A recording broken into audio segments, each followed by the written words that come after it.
एक सुबह धूप खिली हुई थी और सब कुछ शांत दिख रहा था। तभी राधा को, जो एक ऑफिस में काम कर रही थी, उसकी माँ यशोदा माँ के अस्पताल से एक फोन आया। हाल ही में यशोदा माँ को चक्कर आना, मतली और कमजोरी महसूस हो रही थी।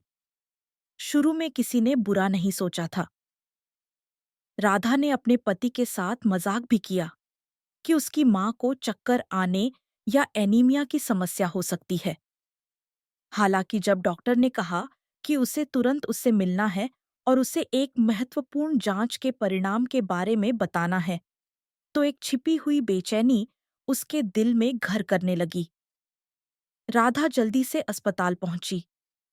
तीसरी मंजिल के गलियारे में जब उसने प्रसूति विभाग लिखा हुआ देखा, तो वह ठिठक गई। प्रसूति विभाग उसकी माँ 50 साल से ऊपर की थी। यह संभव नहीं है।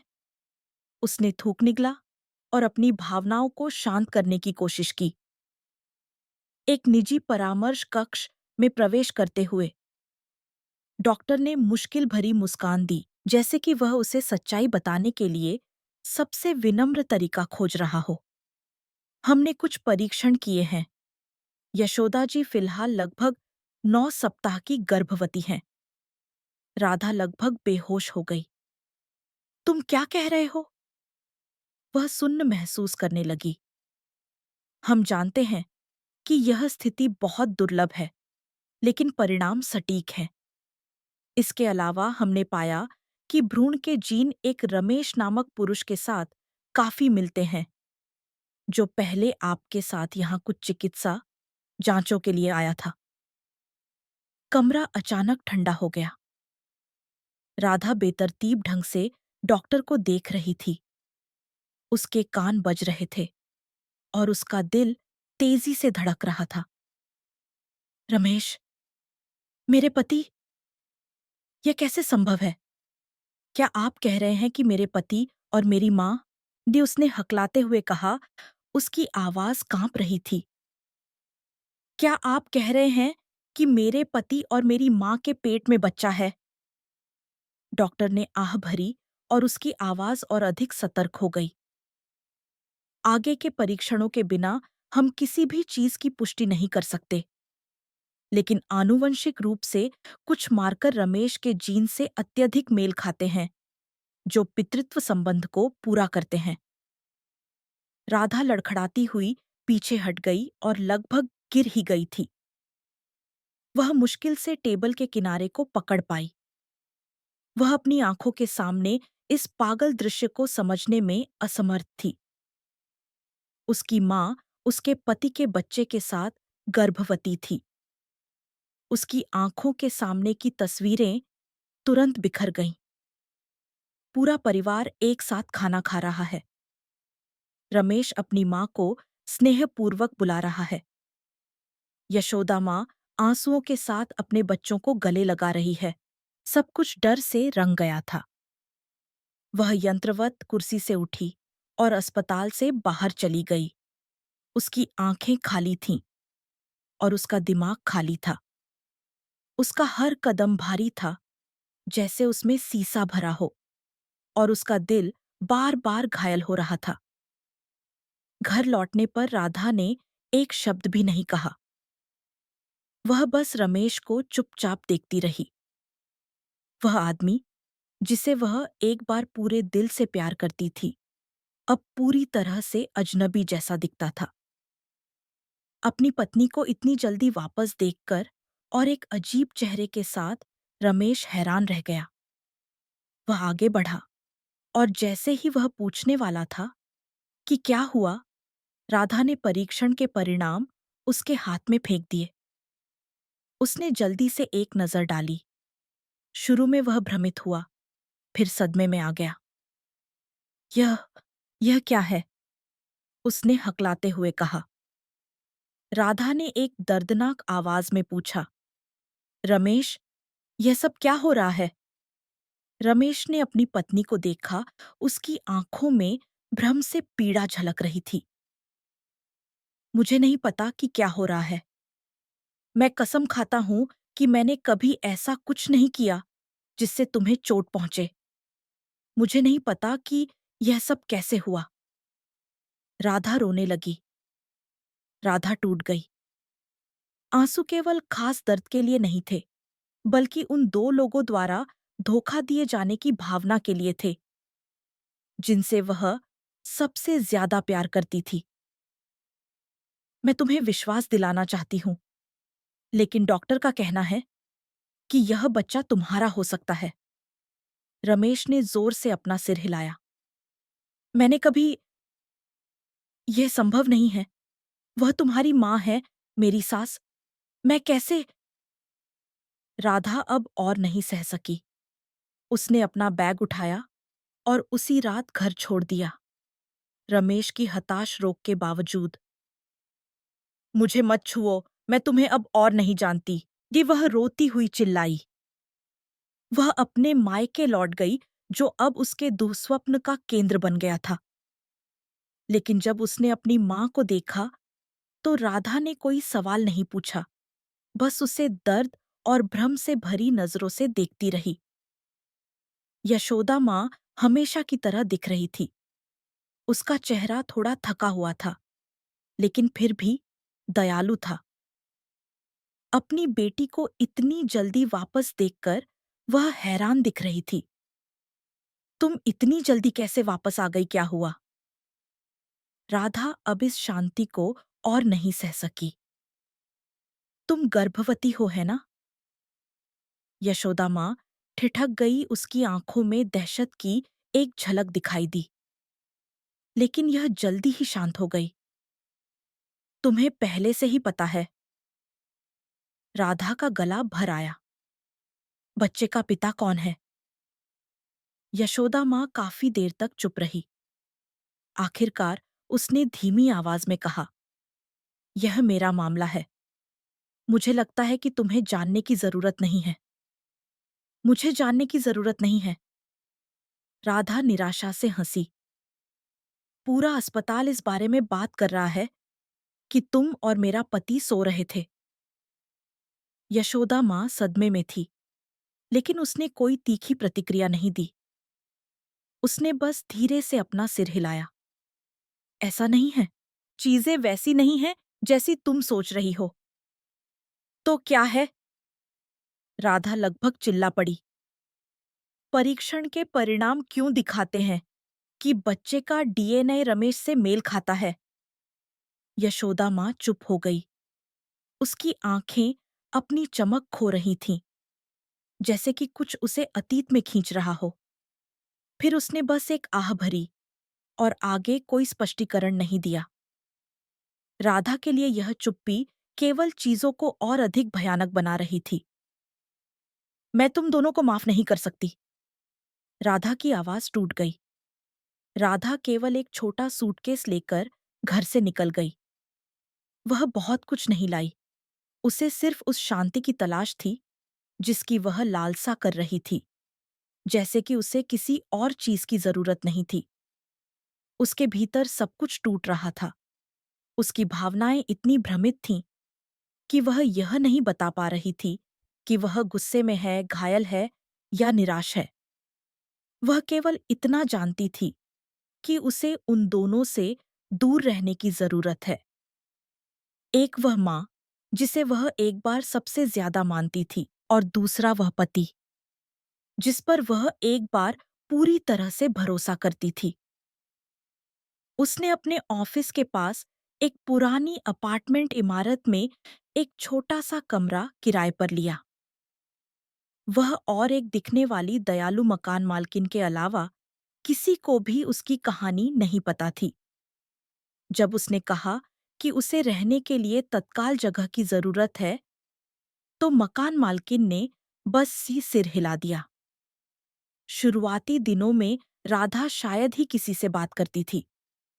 वह एक मशीन की तरह काम करने जाती थी और अपने कमरे में वापस आकर अपना सिर कंबल में डाल लेती थी।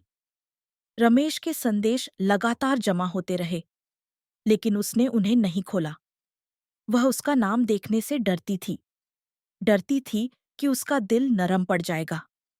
डरती थी कि अगर वह वापस जाती है, तो चीजें और भी बदतर हो जाएंगी। राधा गहराई से डीएनए परीक्षण के परिणामों को देख रही थी। वह कागज, जिसे उसने पहले ही कई बार पकड़कर कुचल दिया था।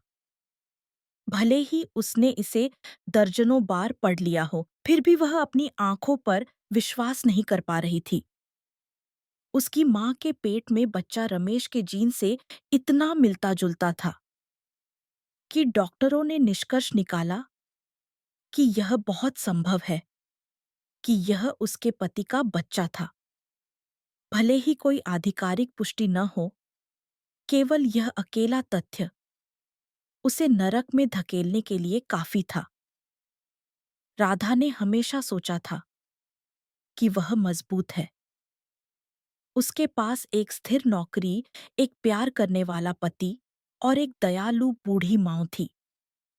उसने हमेशा सोचा था कि उसका परिवार समृद्ध नहीं है, लेकिन वह पूरा है।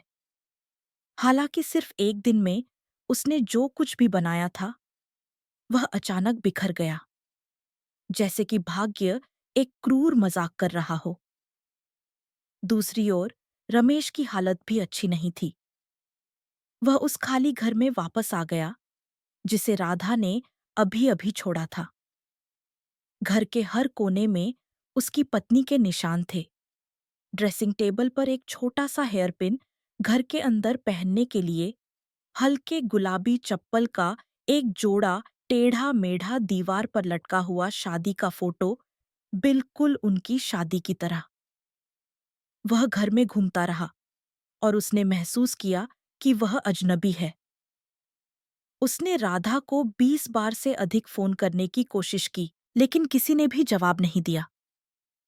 उसका अंतिम संदेश था, कृपया मुझे समझाने दो। मुझे सच में नहीं पता कि क्या हो रहा है। उसके बाद कोई प्रतिक्रिया नहीं हुई। राधा उससे बचने की कोशिश कर रही थी, जैसे कि वह त्रासदी का कारण हो। रमेश को लगने लगा कि उसे कुछ करने की जरूरत है। उसके मन में एक आवेग था, लगातार खुद को दोहरा रहा था कि सच्चाई का पता लगाना है। वह यहाँ बैठकर खाली इंतजार नहीं कर सकता था और न ही वह अपने प्रियजनों को अज्ञात दर्द में जीने दे सकता था। उस रात रमेश ने अपने सभी व्यक्तिगत दस्तावेज निकाले, पासपोर्ट से लेकर जन्म प्रमाण पत्र से लेकर गोद लेने के दस्तावेजों तक।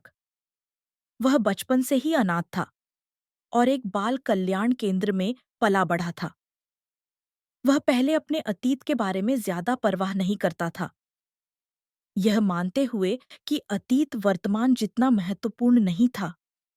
लेकिन इस क्षण में उसे लगा कि उसके अतीत में कुछ छिपा हुआ है। पुराने जन्म प्रमाण पत्र में केवल रमेश के नाम का उल्लेख था। माता-पिता के नाम का खंड खाली था और गोद लेने का स्थान हार्लिंग बाल कल्याण केंद्र था। कुछ खास नहीं था, निर्भर करने के लिए कुछ नहीं था। लेकिन एक पुरानी फाइल में उसे एक अजीब विवरण मिला। जब वह 2 साल का था, तो उसके चिकित्सा रिकॉर्ड में जिम्मेदारी संभालने वाली महिला का नाम उमा था। उसने इस नाम के बारे में कभी नहीं सुना था। उमा न तो फोस्टर माँ थी और न ही कल्याण केंद्र की कर्मचारी। वह कौन थी? रमेश ने प्रशासन विभाग में काम करने वाले एक दोस्त से इस नाम की जांच करने को कहा। उसने ज्यादा उम्मीद नहीं की, लेकिन परिणाम उसकी कल्पना से कहीं ज्यादा आश्चर्यजनक थे। उमा 20 साल से अधिक पहले एक प्रांतीय अस्पताल में नर्स थी, लेकिन वह अज्ञात कारणों से गायब हो गई। एक पुराने रिकॉर्ड में हरि नामक एक सज्जन व्यक्ति से संबंधित एक अस्पष्ट नोट है, जो एक हाई स्कूल शिक्षक थे। इस नाम से रमेश का दिल धड़कने लगा। इसलिए नहीं कि वह जानता था कि यह व्यक्ति कौन है, बल्कि इसलिए कि उसे महसूस हुआ कि उसकी भविष्यवाणी और भी स्पष्ट होती जा रही है। उसकी पृष्ठभूमि में कुछ छिपा हुआ था और यह हरि नामक किसी व्यक्ति से जुड़ा हुआ था। इसी बीच होटल में राधा अभी भी पीड़ा में जी रही थी। वह खा नहीं पा रही थी, और सो नहीं पा रही थी। हर बार जब वह अपनी आंखें बंद करती थी, तो उसकी माँ के पेट की तस्वीर और उसके पति का टेस्ट रिजल्ट पर सख्त चेहरा उसकी आंखों के सामने आ जाता था। वह हर रात उसके सपनों में आता था। हर बार जब उसने अपनी माँ या रमेश को मैसेज करने की कोशिश की, तो वह रुक जाती थी। उसे लगा कि दोनों ने उसे धोखा दिया है, और सबसे दुखद बात यह थी कि वह उन दोनों पर विश्वास करना चाहती थी। लेकिन क्योंकि वह विश्वास करना चाहती थी, इसलिए वह और भी दर्द में थी। एक बार राधा ने सुना कि उसकी माँ अकेले प्रसव पूर्व जांच के लिए जा रही है। वह अस्पताल आई और दूर से अपनी माँ को देखती रही। यशोदा माँ थकी हुई दिख रही थी और वह बहुत धीरे-धीरे चल रही थी। एक हाथ से अपने पेट को और दूसरे हाथ से सूरज की रोशनी को ढक रही थी। वह अब उसकी यादों में वह मजबूत महिला नहीं थी। राधा अपनी माँ को गले लगाने के लिए दौड़ना चाहती थी, लेकिन वह ऐसा नहीं कर सकती थी। उसे डर था कि उसकी आंखों में आंसू भर आएंगे। डर था कि उसकी आवाज प्यार से कांपेगी और उसमें सवाल करने का साहस नहीं था। राधा के दिल में इस समय केवल एक आवाज दोहराई जा रही थी। अगर उसकी माँ गलत नहीं है, तो वह क्यों छिपा रही है? अगर रमेश निर्दोष है, तो ऐसा परिणाम कैसे आया? सब कुछ गतिरोध में फंस गया लग रहा था। कोई नहीं बोल रहा था। किसी में भी विश्वास करने की हिम्मत नहीं थी, और न ही किसी में माफ करने की हिम्मत थी। राधा अपने अंदर की चुप्पी में निष्क्रिय नहीं बैठ सकी। अस्थायी रूप से किराए पर लिए गए कमरे में लगभग 1 सप्ताह रहने के बाद उसे एहसास हुआ कि अगर उसने अपनी आंखों से नहीं देखा, अगर उसने खुद जांच नहीं की, तो वह हमेशा अनगिनत संदेहों में जीती रहेगी। उसके दिल का एक हिस्सा अभी भी वास्तव में उसकी मां पर विश्वास करना चाहता था, रमेश पर विश्वास करना चाहता था। लेकिन सच्चाई इतनी दर्दनाक थी कि उसका तर्क और भावना लगातार टकरा रहे थे। एक शाम जब वह जल्दी काम से निकली, तो राधा ने एक टैक्सी ली और पुराने पड़ोस में वापस चली गई। उसने अंदर जाने की योजना नहीं बनाई, बस दूर से देखने की योजना बनाई कि उसकी माँ उसके बिना कैसी है।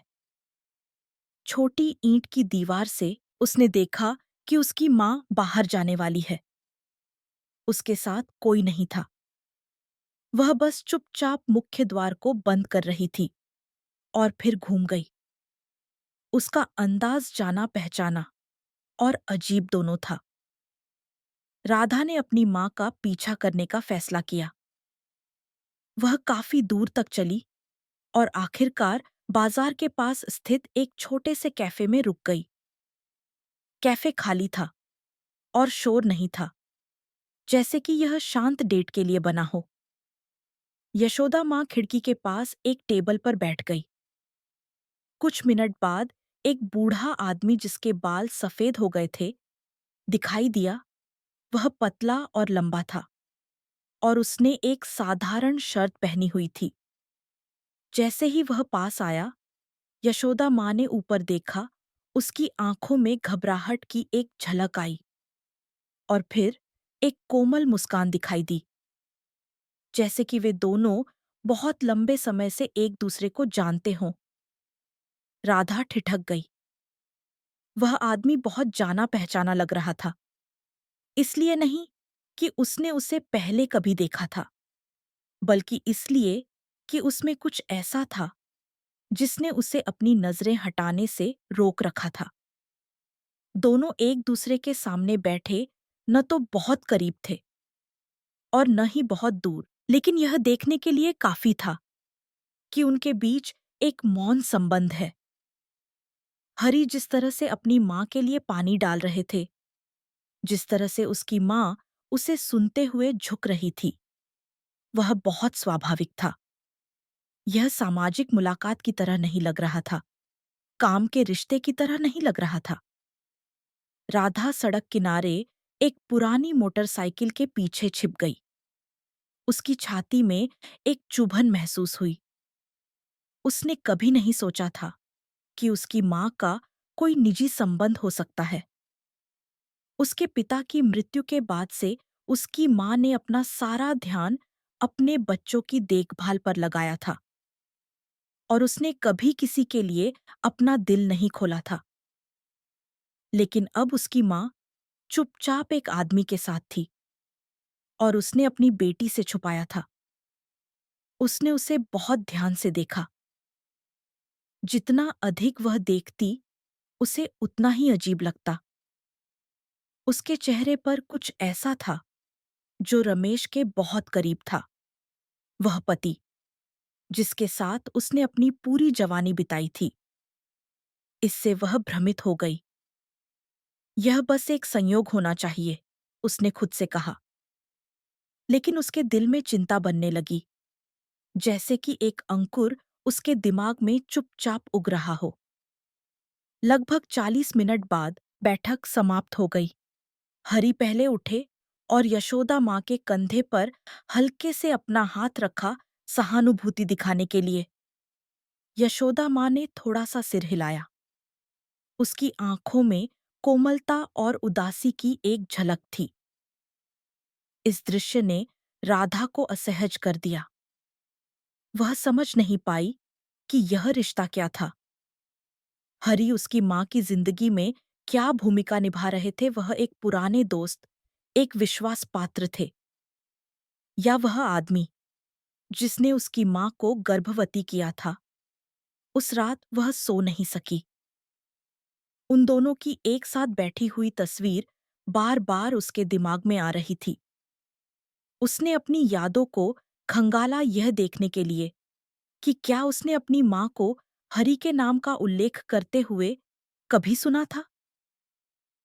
फिर जैसे कि एक गुमशुदा पहेली का टुकड़ा अपनी जगह पर गिर गया हो, उसे याद आया कि एक बार जब वह छोटी थी तो उसकी माँ ने कहा था कि उसने अपनी जवानी में एक ऐसे आदमी से प्यार किया था जो बहुत गहरा पहला प्यार था। लेकिन क्योंकि उसके परिवार ने इसका विरोध किया, इसलिए वे अलग हो गए। उस आदमी का नाम हरि था। राधा ने तुरंत अपनी चाची विमला को मैसेज किया, जो उसकी माँ की बहन थी, जो वर्तमान में उसके गृहनगर में रहती है। कुछ अभिवादन के बाद उसने साहसपूर्वक पूछा, क्या आप किसी ऐसे व्यक्ति को जानती हैं जो कभी मेरी माँ को जानता था, जिसका नाम हरि है? उसकी चाची ने तुरंत जवाब दिया, तुम यह क्यों पूछ रही हो? तुम्हारी माँ और हरि अंकल पहले बहुत प्यार करते थे, लेकिन तुम्हारे नाना नानी ने इसका विरोध किया क्योंकि हरि अंकल गरीब थे। बाद में तुम्हारी माँ ने तुम्हारे पिता से शादी कर ली और हरि अंकल, जहां तक मुझे पता है, ने भी शादी कर ली, लेकिन बाद में तलाक हो गया। राधा ठिठक गई। उसकी हिम्मत नहीं हुई कि वह कुछ और कहे। उसने बस जवाब दिया, मैं बस पूछ रही थी। लेकिन उसके दिल में चिंता उबल रही थी। अगर वह आदमी वास्तव में हरि था, उसकी माँ का पहला प्यार, तो क्या यह संभव है कि वह बच्चे का पिता हो? यदि ऐसा है, तो इस बच्चे के डीएनए परीक्षण के परिणाम रमेश से क्यों मेल खाते हैं? उस रात राधा कमरे में बैठी रही और उसने रमेश द्वारा पहले भेजे गए पुराने चिकित्सा रिकॉर्ड को फिर से खोल दिया। वह उन दस्तावेजों को पलट रही थी।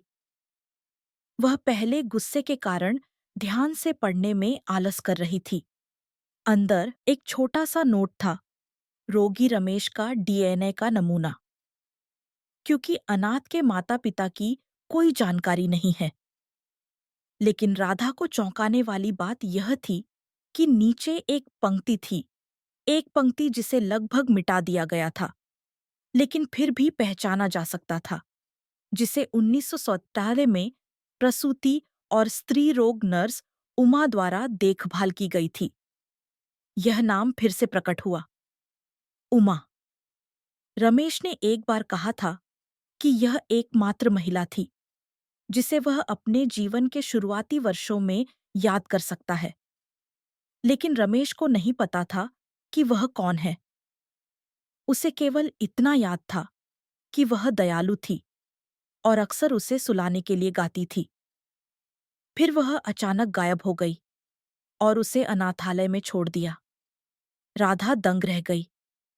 उसकी हिम्मत नहीं हो रही थी कि वह किसी चीज की पुष्टि करे, लेकिन उसके दिमाग में एक पागल परिकल्पना आ गई। अगर हरि यशोदा माँ का पुराना प्रेमी है और उमा नामक किसी अन्य महिला के साथ संबंध में था, तो क्या यह संभव है कि वह रमेश का पिता हो?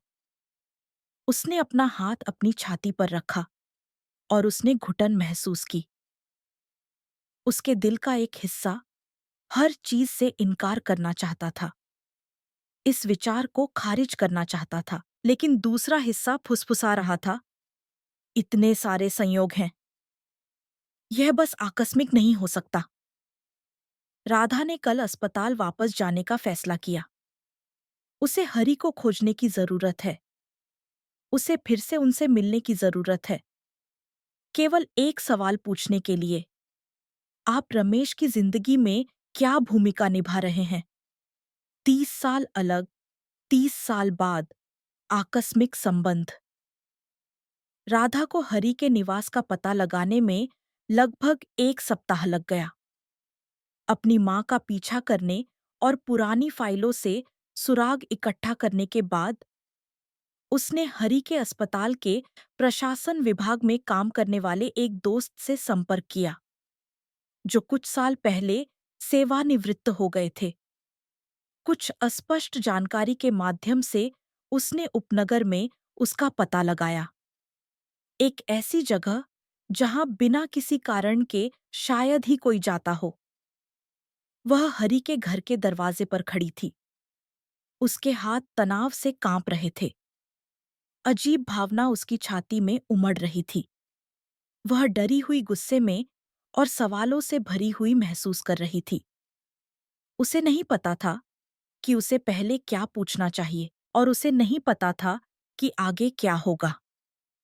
लेकिन वह जानती थी कि उसे जवाब चाहिए। वह अब भ्रम और भय में नहीं जी सकती थी। हरि ने दरवाजा खोला। उन्होंने एक अजीब निगाह से राधा को देखा, लेकिन कुछ ही सेकंड में वह निगाह कोमल हो गई। शायद उन्होंने महसूस किया कि वह कौन है। तुम राधा हो, है ना? उसकी आवाज कम और कर्कश थी, लेकिन गर्म थी। राधा ने सिर हिलाया और एक शब्द भी नहीं कह पाई। वह अंदर चली गई और एक पुराने लकड़ी के कुर्सी पर एक साधारण और साफ सुथरे घर में बैठ गई। हरि ने उसके लिए एक गिलास पानी डाला और फिर चुपचाप इंतजार करते रहे। थोड़ी देर बाद राधा ने धीमी आवाज में लेकिन स्पष्ट रूप से कहा, मैं यह जानना चाहती हूं कि तुम्हारी और मेरी मां के बीच क्या रिश्ता है। हरि ने एक आह भरी। उनकी आंखों में कोहरा छा गया। उन्हें आश्चर्य नहीं हुआ। शायद उन्हें पता था कि यह दिन कभी न कभी आएगा। तुम्हारी माँ और मैं पहले प्यार करते थे।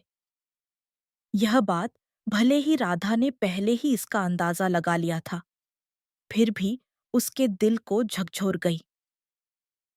हम दोनों उस समय बहुत युवा थे। तुम्हारी माँ हाई स्कूल की दूसरी कक्षा में पढ़ रही थी और मैं एक शिक्षक महाविद्यालय का सीनियर था।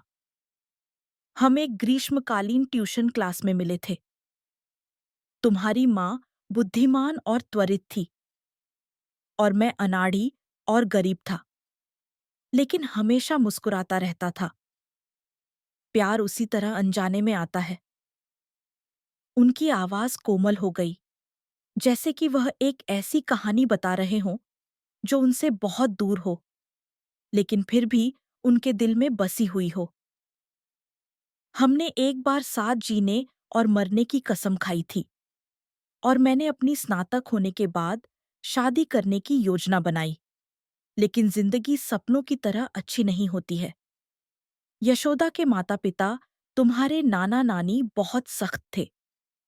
वे चाहते थे कि तुम्हारी माँ एक ऐसे सरकारी अधिकारी के बच्चे से शादी करे जिसका भविष्य उज्जवल हो, और मैं एक गरीब छात्र जिसके पिता की कम उम्र में मृत्यु हो गई थी और उसकी माँ बाजार में सब्जी बेचती थी। उनकी नजरों में कुछ भी नहीं था। राधा चुपचाप बैठी रही, एक एक शब्द सुनती रही और उसकी यादों में बहने वाली कड़वाहट को निगलती रही। एक रात तुम्हारी माँ को एक अलगाव पत्र लिखने के लिए मजबूर किया गया और फिर उसका परिवार उसे अपने गृहनगर वापस ले गया और पूरी तरह से संपर्क तोड़ दिया। मैंने सभी प्रकार की कोशिशें की, पत्र लिखे दोस्तों से घर आने को कहा, लेकिन मैं उससे नहीं मिल सका। आखिरकार जब मैं वापस आया तो तुम्हारी माँ की शादी तय हो गई थी। हरी दुख से मुस्कुराए उनका पतला हाथ हल्के से चाय का प्याला पकड़े हुए था। मैं दुखी था, लेकिन कुछ नहीं कर सका और न ही शिकायत करने की हिम्मत हुई। मैं केवल इतना जानता था कि अपनी यादों को इकट्ठा करना है और जीवन में आगे बढ़ना है। बाद में मैंने शादी कर ली और मेरा एक बेटा था, लेकिन उसकी माँ उसे कम उम्र में छोड़कर चली गई। मैंने उसे अकेले 2 साल तक पाला और फिर वह बच्चा एक आग में गायब हो गया। मैं उस समय लगभग पागल हो गया था। मैंने सब कुछ खो दिया था। राधा सुन्न हो गई। उसकी कहानी का हर शब्द एक चाकू की तरह था, जो धूल भरी यादों की हर परत में गहराई से काट रहा था। मुझे नहीं पता कि वह बच्चा अब भी जिंदा है या नहीं, और किसी ने भी फिर कोई जानकारी नहीं दी। उस समय से मैं चुपचाप एक शिक्षक बन गया और फिर समय से पहले सेवानिवृत्त हो गया। राधा को मुश्किल से थूक निगलना पड़ा। वह निश्चित नहीं थी, लेकिन उसके दिमाग में उसका एक अस्पष्ट निष्कर्ष था। वह बच्चा रमेश था, लेकिन उसकी हिम्मत नहीं हुई कि वह पूछे। अभी सही समय नहीं था। उसने विषय बदल दिया। तुम्हारी माँ तुम्हें फिर से कैसे मिली? हरी मुस्कुराए, उनकी आंखें थोड़ी चमक उठीं। एक आकस्मिक अवसर पर मैं एक पुण्य जांच के लिए अस्पताल गया था। मैंने गलियारे के बाहर एक बेंच पर एक महिला को बैठे हुए देखा। उसकी आंखें शरद ऋतु के आकाश की तरह उदास थीं। वह तुम्हारी माँ थी। वह सदमे में मुझे देख रही थी। 30 साल से अधिक समय के बाद हमने तुरंत एक दूसरे को पहचान लिया। राधा ने थोड़ा सा सिर हिलाया। उसने उस दृश्य की कल्पना की। एक पुराना प्यार जो लग रहा था कि विस्मृति में डूब गया है, अचानक पुनर्जीवित हो गया। शुरू में बस पूछताछ करना, फिर कभी कभार कॉफी पीने के लिए मिलना, पुराने दोस्तों की तरह बात करना। लेकिन वे जितना अधिक बात करते, उतना ही उन्हें एहसास होता कि उन्हें एक दूसरे से बेहतर कोई नहीं समझता। हम दोनों ने खो दिया था। हम दोनों अकेले थे। वह एहसास उस पौधे की तरह था जिसे 30 साल से दफन किया गया था और अब उसे धूप मिली है। राधा ने अपने हाथों को कसकर भींच लिया। वह समझ गई। वह सचमुच समझ गई, और यह दर्दनाक था। लेकिन जिस चीज ने उसे घुटन महसूस करवाई, वह एक अनुत्तरित प्रश्न था। इस बच्चे का डीएनए रमेश से क्यों मेल खाता है? लेकिन हरि को नहीं पता था कि वह क्या सोच रही है। वह धीरे धीरे आगे कहते गए, तुम्हारी माँ और मैंने सोचा कि हम किसी को नहीं बताएंगे। हम चुपचाप एक दूसरे के साथ रहेंगे। लेकिन फिर कुछ समय बाद हमने सीमा पार कर ली और फिर वह गर्भवती हो गई। राधा को ऐसा लग रहा था कि किसी ने उसकी छाती जकड़ ली है। हमने इसे गुप्त रखने का फैसला किया। किसी को भी जानने की जरूरत नहीं है, लेकिन किस्मत इसकी इजाजत नहीं देगी। जब डीएनए टेस्ट के नतीजे आए तो सब कुछ बिखर गया। हरी ने ऊपर देखा। उनकी आंखों में अकथनीय उदासी भरी हुई थी। मुझे नहीं पता कि नतीजों में क्यों कहा गया कि यह बच्चा तुम्हारे पति से जुड़ा हुआ है। जब तक तुम यहां नहीं आई और तुमने रमेश और उमा के नाम का जिक्र नहीं किया, तब तक मुझे कुछ समझ नहीं आया। राधा ने ऊपर देखा। उन दोनों की नजरें मिली। इस पल में वे दोनों समझ गए थे। तूफान को नाम दिया जाने वाला था। पिता और पुत्र नहीं, बल्कि दो भाई। रमेश अकेले जांच कक्ष में बैठा था। उसके हाथ में वह दूसरा डीएनए परीक्षण परिणाम था, जिसे उसने अभी-अभी अपनी सास के पेट में बच्चे के साथ पूरा किया था। परिणाम आज सुबह ही भेजे गए थे।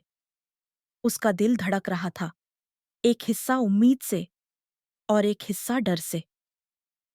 1 महीने से अधिक समय से उसकी जिंदगी एक भयानक दुस्वप्न में गिरने की तरह रही थी, जिसका कोई अंत नहीं था। उसकी पत्नी घर छोड़कर चली गई थी। उसकी सास उससे बच रही थी और अजन्मे बच्चे ने पहले ही उसके वंश पर दर्दनाक सवाल उठा दिए थे। और अब वह भाग्य के चौराहे पर खड़ा था। या तो ईशनिंदा के पाप के साथ सौंपा जाएगा, या एक और भी भयानक रहस्य का पता चलेगा। डॉक्टर ने जांच का परिणाम अपने हाथ में लिया। उनकी आवाज स्थिर थी, लेकिन उनकी आंतरिक तनाव को छुपा नहीं सकती थी। मिस्टर रमेश और भ्रूण के डीएनए नमूनों की मिलान दर 50% से अधिक है। रमेश ठिठक गया, लेकिन इससे पहले कि वह प्रतिक्रिया कर पाता, डॉक्टर ने कहा, हालांकि यह पिता और पुत्र के बीच समानता की डिग्री नहीं है, बल्कि दो लोगों के आनुवंशिक नमूनों के समान है, जिनका पहले स्तर का रक्त संबंध है। विशेष रूप से यह बहुत संभव है कि वे सौतेले भाई हों। रमेश का दिल लगभग धड़कना बंद हो गया। वह एक शब्द भी नहीं कह पाया। क्या आप जानते हैं कि आपके जैविक पिता कौन हैं? डॉक्टर ने आगे जांच के लिए पूछा। रमेश ने अपना सिर हिलाया। मैं एक अनाथ हूं। मुझे कुछ नहीं पता। मेरी मां की मृत्यु उस समय हो गई जब मैं 2 साल का था। वह एकमात्र महिला जिसे याद रख पाया वह उमा नाम की थी। डॉक्टर ने फाइल पर कुछ लिखा और फिर थोड़ी देर के लिए विचार किया। अगर आप सहमत हैं, तो हम आपकी सास के वर्तमान साथी हरी से नमूने निकाल सकते हैं और उनकी तुलना कर सकते हैं। अगर परिकल्पना सही है, तो वह शायद आपके और भ्रूण दोनों के जैविक पिता हों। रमेश जांच कक्ष से बाहर चला गया, जैसे कि वह अपनी आत्मा खो चुका हो। वह वाक्य उसके दिमाग में घूम रहा था, भाई सौतेले भाई। वह सीधा अनाथ की फाइल केंद्र गया। यह वह जगह थी जहां वह पहले आया था, लेकिन उसने कभी नहीं सोचा था कि वह इतनी अजीब परिस्थितियों में यहां वापस आएगा। फाइलें संभालने वाली महिला विमला नाम की एक मध्यम आयु वर्ग की महिला ने उसे देखते ही पहचान लिया। रमेश है ना? तुम पहले बहुत अच्छे बच्चे थे। हमेशा उमा मैम के पीछे रहते थे। यह नाम सुनते ही रमेश सीधा बैठ गया। मेई मैम, क्या आपको अच्छी तरह से याद है? निश्चित रूप से उसे याद है। वह तुम्हें यहां लाई थी। कोई नहीं जानता कि तुम्हारा और उसका क्या रिश्ता था, लेकिन उसे तुम्हें गोद में लिए और तुम्हारी देखभाल करते हुए देखकर हर कोई सोचता था कि वह तुम्हारी मां है। रमेश की आवाज कांप रही थी। क्या उसके बारे में कोई जानकारी है? कोई फाइल पता या जानकार? विमला महिला ने पुरानी फाइलों को पलटा और कागजों का एक फीका हुआ ढेर निकाला। उनमें से एक उमा नामक एक अस्थायी निवास परमिट की फोटोकॉपी थी, जो कभी तैपिंग प्रांत में नर्स थी। संपर्क करने के लिए आवश्यक रिश्तेदार के खंड में एक नाम था, जिसे आंशिक रूप से मिटा दिया गया था, हरिटी। रमेश ठिठक गया। उसने अपने हाथों को कसकर टेबल के किनारे पर पकड़ लिया। यह संभव नहीं है। यह सिर्फ एक संयोग नहीं हो सकता है। उसे राधा की कही हुई बातें याद आईं। उसे यशोदा माँ और हरि के बीच की मुलाकात याद आई। उसे अस्पष्ट चिकित्सा रिकॉर्ड याद आए। और फिर उसे उन रातों की याद आई जब वह अपने माता-पिता को न जान पाने के कारण रोता था। अब हर पहेली का टुकड़ा दिन के उजाले की तरह स्पष्ट रूप से जुड़ने लगा। हरि उसका जैविक पिता था। रमेश का गला रुक गया। वह एक गुमशुदा व्यक्ति की तरह केंद्र से बाहर चला गया। उसके सामने सब कुछ धुंधला हो गया। वह सड़क के किनारे एक पत्थर की बेंच पर बैठ गया और अपने फोन को कसकर पकड़ लिया और राधा को एक संदेश भेजा। मुझे तुमसे मिलने की जरूरत है। कुछ चीजें हैं जो तुम्हें जानने की जरूरत है। 1 घंटे बाद उसी पुराने कैफे में जहां अनगिनत गलतफहमियां हुई थीं, राधा रमेश के सामने बैठी थी। उसकी आंखों में तनाव भरा हुआ था। तुम्हें परिणाम मिल गया, उसने एक छोटी लेकिन ठंडी आवाज में पूछा। रमेश ने सिर हिलाया। मैं बच्चे का पिता नहीं हूं। राधा को राहत मिली, लेकिन इससे पहले कि वह कुछ कह पाती, रमेश ने कहा, लेकिन मैं और बच्चा भाई हैं। राधा दंग रह गई। क्या? मैं हरि का जैविक पुत्र हूं। मुझे अपनी मां याद नहीं है। लेकिन जब मैं बहुत छोटा था तो उमा नामक एक महिला ने मेरी देखभाल की। वह मेरी जैविक मां नहीं थी, बल्कि एक परिचित थी। शायद मेरी मां के बहुत करीब थी। मुझे बस इतना याद है कि उसने मुझे अपनी बाहों में ले लिया और मुझे अनाथालय ले जाते समय मुझे कसकर पकड़ लिया। राधा सचमुच अपनी आंखों पर विश्वास नहीं कर पा रही थी। उसे ऐसा लग रहा था कि उसे बुरी तरह से पीटा गया है। कहानी अब उस दिशा में जा रही है जिसकी उसने कभी कल्पना भी नहीं की थी। वह पति जिससे वह प्यार करती थी, उस आदमी का बेटा था जिससे उसकी मां प्यार करती थी, और उसकी मां के पेट में बच्चा उसके पति का सौतेला भाई था। यह संयोग अविश्वसनीय था। क्या मेरी मां को पता है? उसने कांपती हुई आवाज में पूछा। रमेश ने अपना सिर हिलाया। उसे नहीं पता कि मैं हरि का जैविक पुत्र हूं। सब कुछ एक अजीब संयोग है। राधा ने अपना चेहरा ढक लिया। उसके आंसू बहने लगे। लंबे समय से दबाए गए सभी संदेह, क्रोध, भय और दर्द अचानक एक खालीपन में बदल गए। उसने रमेश को देखा और धीरे से कहा, तो यह सब बस एक गलत फहमी थी, एक संयोग। रमेश ने दर्द से सिर हिलाया। मैं कसम खाता हूं कि मैंने कभी तुम्हें धोखा नहीं दिया है और न ही कभी धोखा दूंगा, और मैं कभी कुछ ऐसा नहीं करूंगा जिससे तुम्हारी मां को चोट पहुंचे। लेकिन आज से पहले मुझे कभी नहीं पता था कि मेरे पिता कौन हैं। राधा फूट-फूट कर रोने लगी। उसने राहत महसूस की, उलझन महसूस की, और उसे नहीं पता था कि उसे अपनी मां का सामना कैसे करना चाहिए। वे काफी देर तक चुप रहे। किसी ने कोई और बात नहीं की। केवल हवा दरवाजे की दरारों से होकर गुजरी और 30 साल से अधिक समय तक छिपे हुए सच्चाई की ठंडक लेकर आई। यशोदा माँ को तब बहुत गुस्सा आया जब उसे पता चला कि उसका पुराना प्रेमी उसके दामाद का पिता है। उस दोपहर राधा कुछ हफ्तों के बाद पहली बार अपनी माँ के घर लौटी जब वह बाहर चली गई थी। उसने किसी को सूचित नहीं किया। पुराना लोहे का दरवाजा अभी भी उतना ही शांत था जितना कि वह पिछली बार उसे छोड़ गई थी। लेकिन अंदर एक गर्भवती माँ रहती थी, जिसे वह इन दिनों चुपचाप दूर से देख सकती थी। राधा ने घंटी बजाई। उसका दिल बिना कहे शब्दों से भरा हुआ था।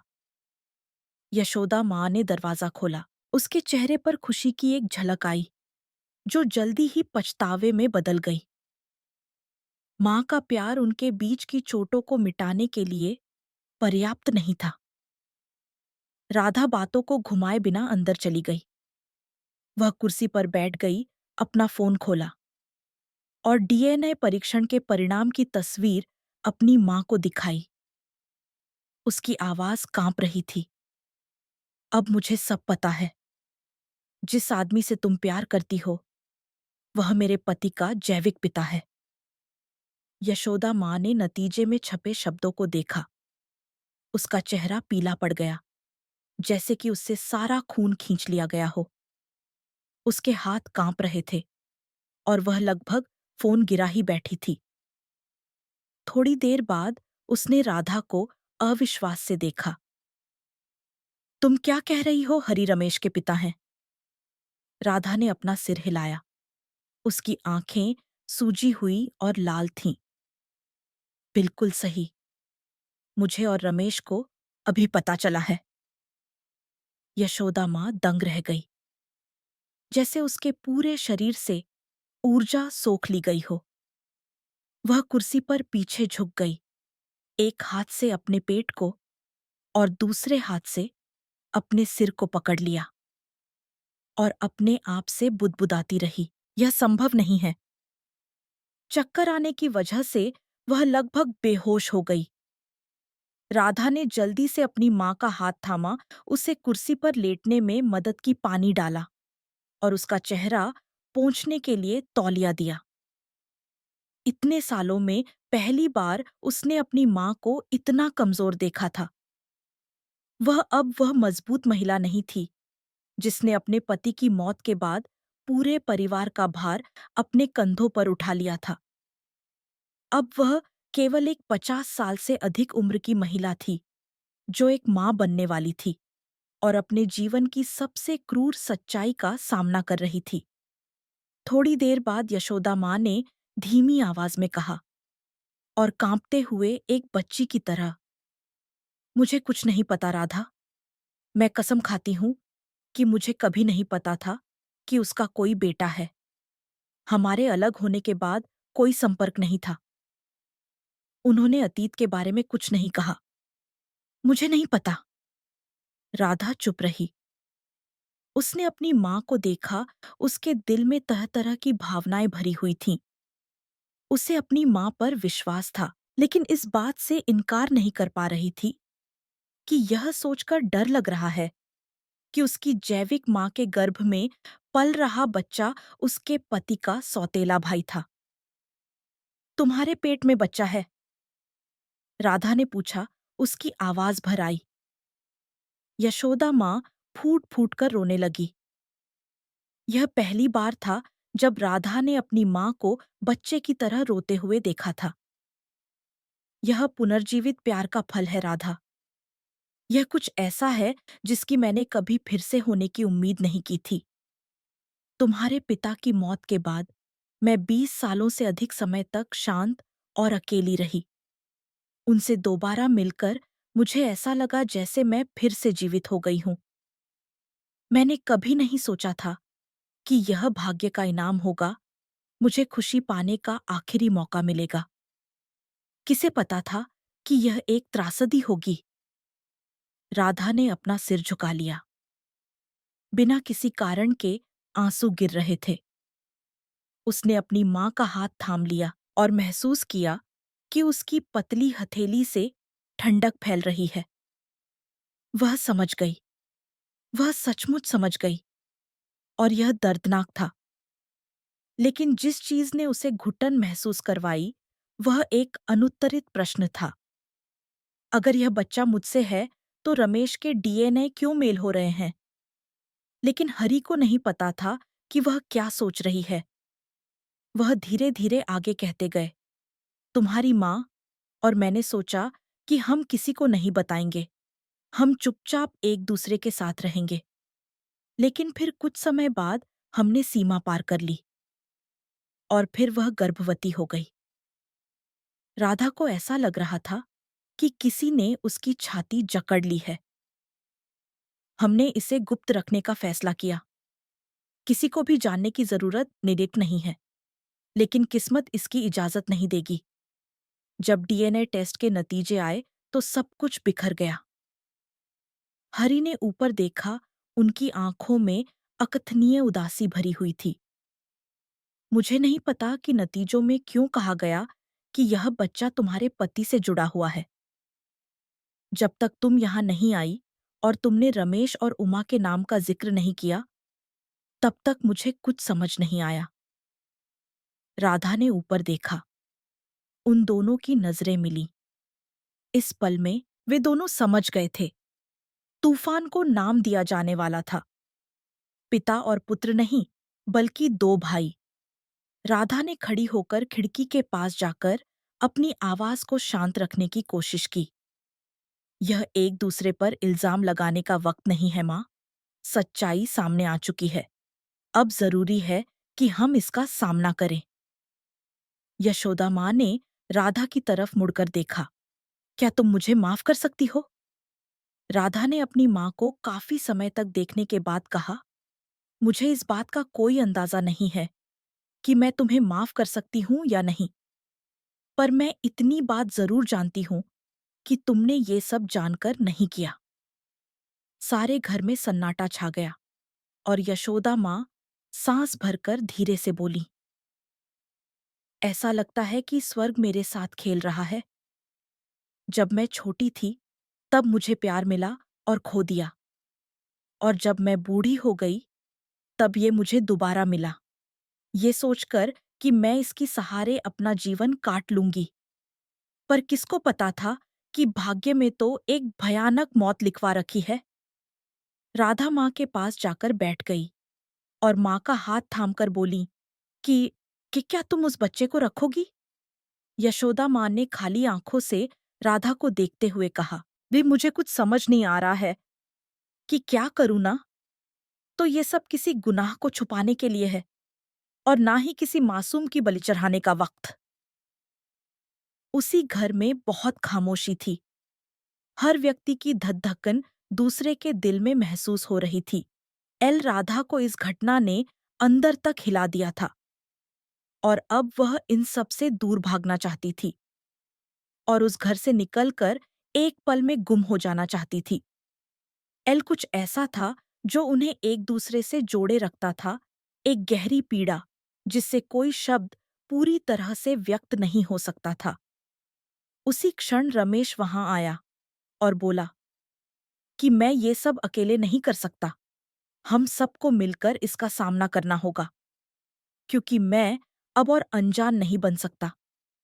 उसने बताया कि किस तरह वो बचपन में बिना परिवार और घर के रहा है, जिस वजह से उसे स्कूल में भी लोग तंग किया करते थे, या वो अक्सर त्योहारों में अकेला रोया करता था, क्योंकि उसे पता ही नहीं था कि उसके माता-पिता कहाँ हैं और किस हाल में हैं। एल राधा ने उसके कंधे पर हाथ रखा और धीरे से कहा, मैं एक समय पर ये सोचा करती थी कि परिवार वह जगह है जहां कभी कोई दुख नहीं होता, लेकिन आखिरकार मैं ये समझ चुकी हूं कि परिवार तो वह जगह है जहां आप दुखी होने के बाद भी वापस जाना चाहते हैं। एल रमेश ने हल्का सा मुस्कुराकर सिर हिलाया। हम कभी एक दूसरे से बिछड़ गए थे, पर अब हम हिम्मत करके सच्चाई के रास्ते पर आगे बढ़े हैं, जिसकी वजह से हम फिर से एक हो गए हैं। एल उनकी ये बात खामोशी में दफन हो गई थी, पर इस खामोशी में डर नहीं, बल्कि शांति थी। एल अब वो सब कुछ भूलकर एक नई जिंदगी की शुरुआत करना चाहते थे। रमेश ने खड़े होकर सबको चाय बनाकर दी और बोला कि आज के बाद मैं तुम्हें सास नहीं कहूंगा और मैं तुम्हें आज से माँ कहूंगा। एल इतना सुनते ही यशोदा माँ खुशी के मारे रो पड़ी और ये खुशी के आंसू थे जिन्हें वो रोक नहीं पा रही थी। 9 महीने 10 दिन बाद यशोदा माँ ने एक स्वस्थ बच्चे को जन्म दिया और उसी दिन यशोदा माँ ने दुल्हन का जोड़ा पहना था। रमेश ने अपने सौतेले भाई को अपनी गोद में उठाया। बच्चे का पहला रुदन पत्ताचज के मौसम में प्रसूति कक्ष में गूंज रहा था और ये सब उन लोगों की जिंदगी में नए अध्याय के खुलने का संकेत दे रहा था, जिन्होंने उस भयानक तूफान को साथ मिलकर झेला था।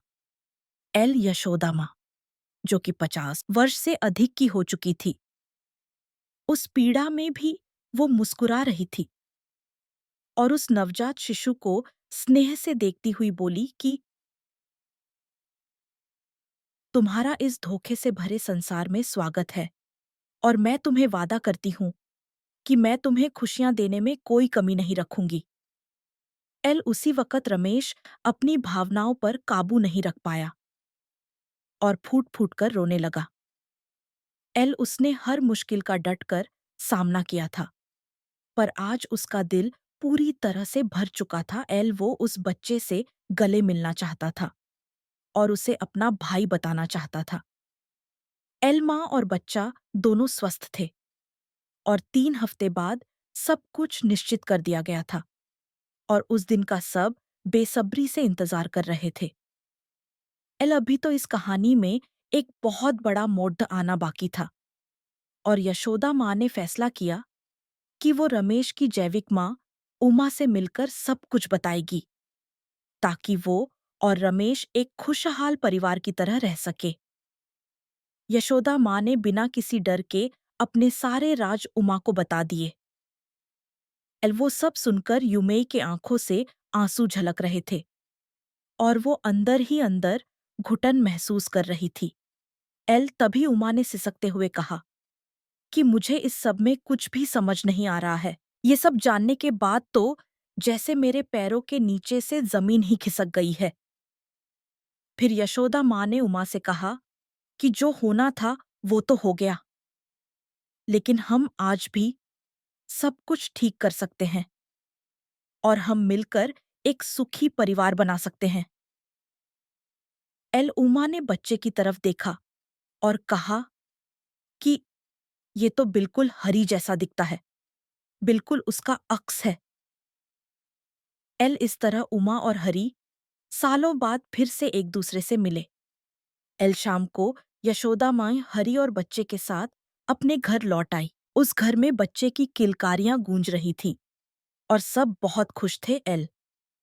यशोदा माँ ने हरी और रमेश को सारी बात सच-सच बता दी और तब रमेश को पता चला कि उसके असली माँ पिता कौन है और उसका जन्म क्यों हुआ है।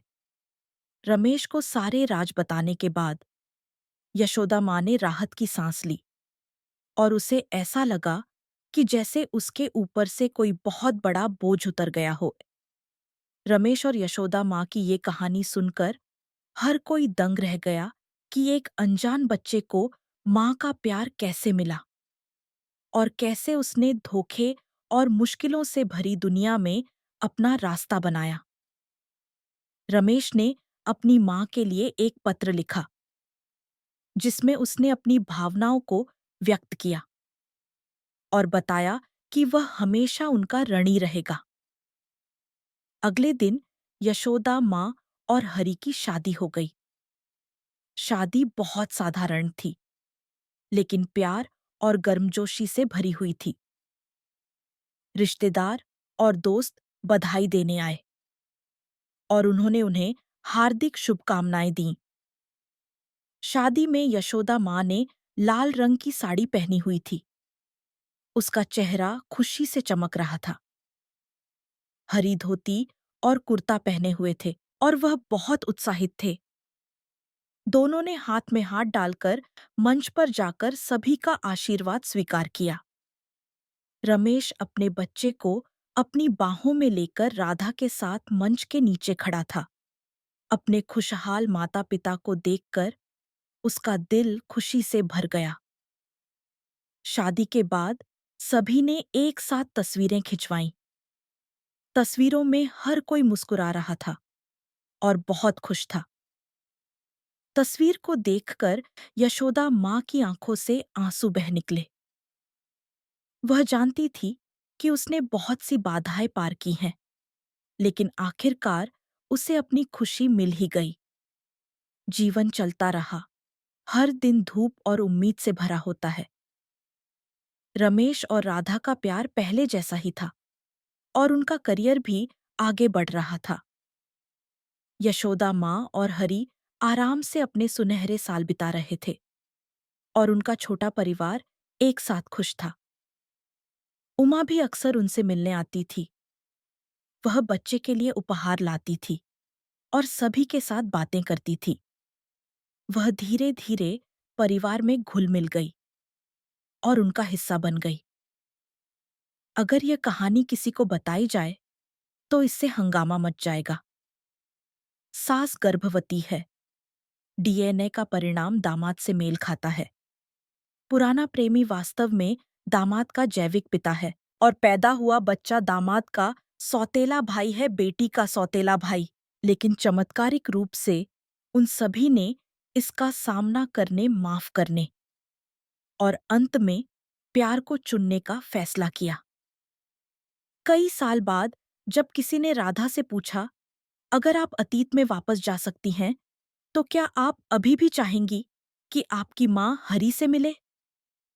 राधा कुछ देर के लिए चुप रही और फिर जवाब दिया, नहीं, क्योंकि अगर मेरी माँ हरि से नहीं मिली होती, तो वह हमेशा अधूरी कसरतों के साथ जीती रहती और मैं कभी नहीं समझ पाती कि असली माफ करना क्या होता है। इस परिवार की कहानी भी गांवों की एक किंवदंती बन गई। लोग अब उनके प्रेम संबंधों के बारे में बात नहीं करते हैं, बल्कि उनके साहस और ताकत की प्रशंसा करते हैं। वे गांव में सबसे सम्मानित परिवार बन गए। इस दुनिया में ऐसी बहुत सी बातें हैं जिन्हें हम नियंत्रित नहीं कर सकते, लेकिन हम अपनी मानसिकता को नियंत्रित कर सकते हैं और प्यार से हर चीज का सामना करना चुन सकते हैं। जब तक हमारे दिलों में प्यार है, हम अपनी खुशी खुद बना सकते हैं। कहानी के अंत में हमने एक सुखी और सामंजस्यपूर्ण परिवार को देखा, जिन्होंने बहुत सी बाधाएं पार की, लेकिन आखिरकार उन्होंने अपनी खुशी पा ही ली। यह कहानी हमें बताती है कि प्यार दुनिया की सबसे शक्तिशाली ताकत है। यह सभी नफरत को दूर कर सकती है और सभी घावों को भर सकती है। जब तक हमारे दिलों में प्यार है, हम एक बेहतर भविष्य बना सकते हैं। मुझे उम्मीद है कि यह कहानी आपको छू लेगी, आपको प्रेरित करेगी और आपको यह विश्वास दिलाएगी कि सबसे अंधेरे समय में भी अपने दिल में प्यार का साथ कभी न छोड़ें, क्योंकि प्यार इस दुनिया में सबसे खूबसूरत चीज है। यह हमें सभी कठिनाइयों को दूर करने और अपनी खुशी बनाने में मदद कर सकता है।